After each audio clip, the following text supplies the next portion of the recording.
Ne faites pas ça. Ne haïssez pas les étrangers. Et d'ailleurs, à propos du Rwanda, ça ne sert à rien de regarder le Rwandais comme un ennemi. Non. C'est le régime rwandais avec Paul Kagame à sa tête qui est l'ennemi de la République démocratique du Congo.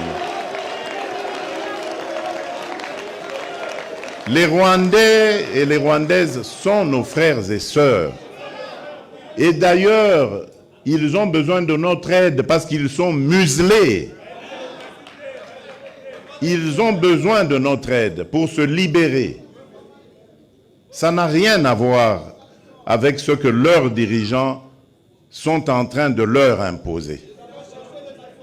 Donc, ne les regardez pas comme des ennemis, mais comme des frères qui ont besoin de notre solidarité pour nous débarrasser et débarrasser l'Afrique de ce genre de dirigeants rétrogrades qui ramènent les méthodes des années 60 et des années 70.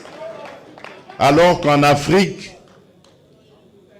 on avait décidé de mettre fin au bruit des armes. Si vous vous rappelez, ceux qui suivent un peu, c'était 2020, il fallait taire les armes en Afrique pour que l'Afrique passe à autre chose, comprenne qu'elle est la dernière de la classe dans le monde parce que, justement, à cause des guerres et des divisions, nous nous étions entendus comme ça.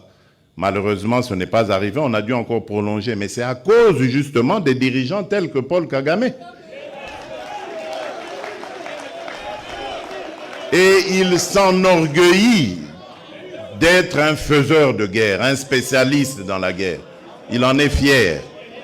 Moi, à sa place, je me cacherais, j'aurais honte